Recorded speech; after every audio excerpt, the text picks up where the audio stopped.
अग्निपात। बहुत दिन पहले अमिताभ बच्चन की पिताजी ने एक कविता लिखी थी, हरभजन सिंह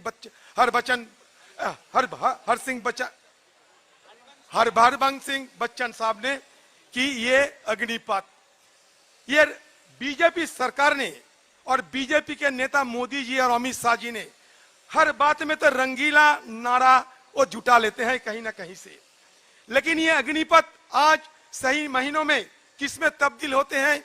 देखिए ये अग्निपथ नहीं, हमारे हिंदुस्तान की बेकार नौजवानों को आज ये अपना सपना को, अपना तसल्ली को, अपना यकीन को आज मौत की घाट उतर रहे हैं। यही हमारा सबसे दुख की बात है। मैं 2-3 बड़े फंडामेंटल बात करना चाहते हैं। देखिए आज हिंदुस्तान की हालत क्या है, एक तरफ चीन, एक तरफ पाकिस्तान। बिपिन रावत जी कहते थे कि 2.5 फ्रंट में हमारा जंग होगी। इस समय में ये फौजी के साथ छेड़खानी करना किसी सरकार की फर्ज नहीं होना चाहिए, किसी सरकार की मकसद नहीं होना चाहिए। खासकर इस समय हमारे देश की नौजवानों के साथ छेड़खानी करना। सुधार की बात हम लोग बहुत सुने हैं। ये मोदी जी सुधार की नाम पे सपना तो दिखाते हैं। ये सपना दिखाया था डिमोनेटाइजेशन की, सपना दिखाया था जीएसटी की, सपना दिखाया था कृषि कानून की, अभी सपना दिखा रहे हैं अग्निपथ की।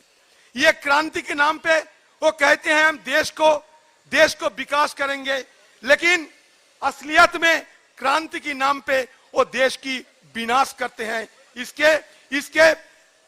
इसके मिसाइल एक नहीं, एक के बाद एक हमारे सामने मोदी जी पेश किए हैं। दूसरी बात यह है कि हिंदुस्तान में जो फेडरल स्ट्रक्चर की बात कही जाते हैं, आप जानते हैं कि आपके बाद मोदी जी की अग्निपथ के दौरान जो युवाओं ने भर्ती होगी फौज में, उनके लिए कोई अलग सुबह की कोई पहचान नहीं रहेगी। आज क्या होते हैं, आज रिक्रूटमेंट मेल पॉपुलेशन आरएमपी कहे जाते हैं, हर स्टेट की अलग अलग हिस्सा रहते हैं, लेकिन इसके बाद अग्निपथ के दौरान ये कहते हैं कि नहीं, ऐसा कोई अलग अलग बटालियन नहीं रहेगी हमारा देश में। तो हमारी ये फेडरल स्ट्रक्चर है, ये संघीय ढांचा है, इसके ऊपर ये एक प्रहार करने जा रहे हैं। इसलिए हम सब ये आज की अग्निपथ की जो नारा लगाने वाला मोदी सरकार, उनको ये कहूंगा, आप तो हर किसी से बात करना चाहते हैं और नौजवानों से आप बात करो जो रास्ते में आज प्रदर्शन कर रहे हैं, वंचित होने के खिलाफ नारा लगाते हैं, आप उनसे मन की बात करो। आपकी फौजी जनरलों को, चीफ को आप मीडिया के सामने क्यों परेड कराते हैं? उनकी अपनी बात कहने दो।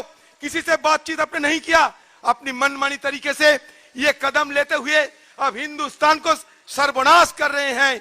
इसलिए हम नौजवानों के साथ खड़े हैं, उनकी जो आंदोलन समर्थन करते हैं और ये कहते हैं न संघर्ष न तकलीफ, मजा क्या है जीने में, बड़ा बड़ा तूफान थाम जाएगी जब आग लगी हो सीने में। जय हिंद, वंदे मातरम। थैंक यू अधीरदा। खूब लड़ी वो मर्दानी, खूब लड़ी वो मर्दानी, वो झांसी वाली रानी थी। इस देश के इतिहास में जब जब भी मौका आया है, जिसे हम नारी तू नारायणी कहते हैं, वो महिला शक्ति ने इस देश के इतिहास में बहुत बड़ी बड़ी बातें करके एक परिवर्तन किया है। मैं आपके सामने एक ऐसी हस्ती जिसकी कथनी और करनी एक है, वरना भाजपा में भी नेता देखते हैं ना, कहते कुछ हैं करते कुछ एक है, लेकिन यहां कथनी और करनी एक कहा और उनके एक कहने से देश की करोड़ों नारियों में एक ताकत की गूंज उठी। लड़की हूं लड़ सकती हूं, लड़की हूं लड़ सकती हूं। मैं अब अनुरोध करता हूं प्रियंका जी को कि आइए और हमें संबोधित कीजिए।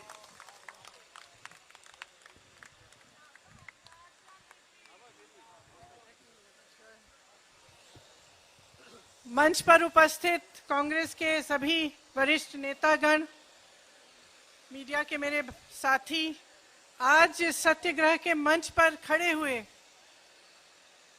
मैं इस देश के नौजवानों को कुछ कहना चाहती हूं।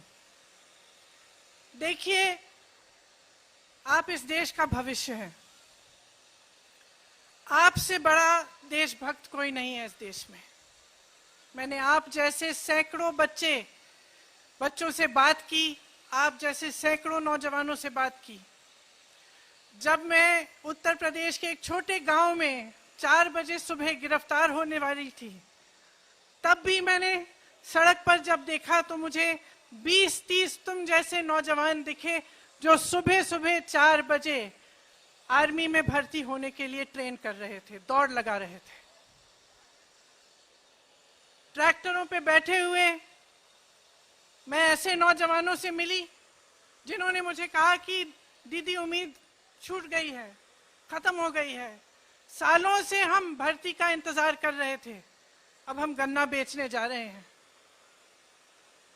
मैं आपसे कहना चाहती हूं कि आपका दर्द हम समझते हैं, पूरा देश समझ रहा है, पूरा देश देख रहा है, लेकिन आप ये मत भूलो कि ये देश आपका है, इस देश की संपत्ति आपकी है, इसे सुरक्षित रखना आपका कर्तव्य है। हम यहाँ सत्याग्रह पे बैठे हैं क्योंकि सत्याग्रह, सत्य की लड़ाई अहिंसा द्वारा लड़ी गई, अहिंसा के जो मार्ग पर चलकर लड़ी गई, उस लड़ाई ने इस देश को आजाद किया। इस देश को आजाद करके आपको सौंपा ताकि आपका भविष्य बन पाए। तो मैं आपसे आग्रह करती हूं कि परिस्थितियों को समझिए, आपके आसपास क्या हो रहा है, सरकार कैसे चल रही है, देश में क्या हो रहा है, उसको गहराई से समझिए। जो किसान के आंदोलन थे, क्यों किए गए, किसान क्यों जागे, क्यों सड़क पर आए? क्योंकि वो समझे कि खून पसीना वो बहाएं, मेहनत वो करें, लेकिन उस मेहनत की कमाई किसी और को दी जा रही थी। ये सरकार उनके लिए नहीं चल रही थी।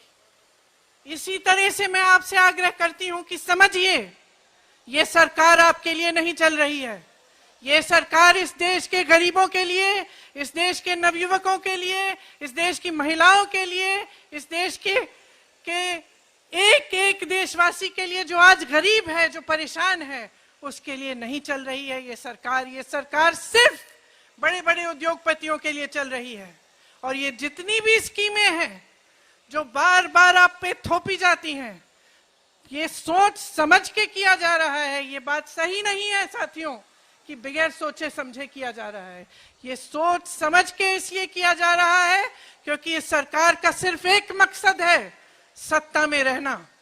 सिर्फ एक मकसद है और उस मकसद को निभाने के लिए कुछ भी कर डालेंगे। उस मकसद को निभाने के लिए वो जो बड़े बड़े सरकारी उद्योग थे, वो इन्होंने अपने उद्योगपति मित्रों को क्यों बेचे? आप बताइए क्यों बेचे? उसी मकसद को पूरा करने के लिए। आपको रोजगार मिलता था वहां से, आपको उन उद्योगों से, छोटे उद्योगों से, छोटे व्यापार से भी रोजगार मिलता था जो तकरीबन आज बंद कर चुके हैं ये, क्योंकि इनकी नीतियों ने, नोटबंदी ने, तमाम नीतियों ने, जीएसटी ने उनको भी बंद कर दिया। और आज सेना जिसकी भर्ती में का सपना आप देखते हैं, आप अपनी देश की सुरक्षा का सपना देखते हैं, अपने भविष्य को मजबूत बनाने का सपना देखते हैं, आप ये सपना देखते हैं कि बड़े होकर आप माँ बाप का देखभाल करेंगे, सरहद पर जाकर इस देश के लिए अपनी जान देंगे। आपसे बड़ा देशभक्त कोई नहीं है, मैं याद दिलाना चाहती हूँ आपको। और मैं आपको कहना चाहती हूँ कि जो नकली राष्ट्रवादी हैं और जो नकली देशभक्त हैं, आंख खोलकर उनको पहचानिए। आपके संघर्ष में पूरा देश आपके साथ है, पूरी कांग्रेस पार्टी आपके साथ है। आपने हरिवंश राय बच्चन जी का जिक्र किया, उस कविता की कुछ पंक्तियां हैं।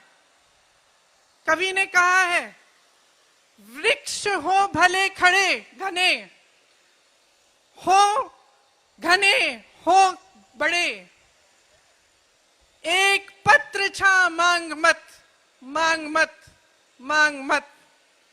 वृक्ष हो भले खड़े, हो घने हो बड़े, एक पत्र छा भी मांग मत, मांग मत, मांग मत। तू न थकेगा कभी, तू न थमेगा कभी, तू न झुकेगा कभी, कर शपथ, कर शपथ, कर शपथ। इस कविता का नाम आपने एक ऐसी स्कीम को दे दिया है जो इस देश के नवयुवकों को मार डालेगा। ऐसी स्कीम को जो इस देश की सेना जो हमारी देश की सुरक्षा करती है, जिनके सारे तमाम जो यहाँ पे भी आप खड़े हैं, आप सरहद पर जाकर सुरक्षा करते हैं, ऐसी स्कीम है जो इस सेना को खत्म कर देगा। आप इस सरकार को पहचानिए, इस सरकार की नीयत को पहचानिए मेरे भाइयों मेरी बहनों। लोकतांत्रिक तरह से शांतिपूर्वक अहिंसा सत्य के मार्ग पर चल के इस सरकार को खत्म कीजिए, इस सरकार को गिराइए। ये आपका मकसद होना चाहिए कि आपके देश में एक ऐसी सरकार बने जो सच्ची देशभक्ति दिखाए, जो देश की संपत्ति को सुरक्षित रखे, जो देश को आगे बढ़ाए, देश के गरीबों नौजवानों को आगे बढ़ाए। इसीलिए इस मंच पर खड़े हुए मैं आपसे आग्रह करती हूं कि जो भी आप प्रदर्शन करें आप शांतिपूर्वक करें, लेकिन आप रुके नहीं, आप थके नहीं। ये आपके अधिकार है, आपका देश है, इसको सुरक्षित रखने का कर्तव्य आपका है, इसके लोकतंत्र को सुरक्षित रखने का कर्तव्य आपका है। इस कर्तव्य को निभाने में कांग्रेस पार्टी का एक एक नेता, कांग्रेस पार्टी का एक एक कार्यकर्ता आपका साथ देगा। जय हिंद।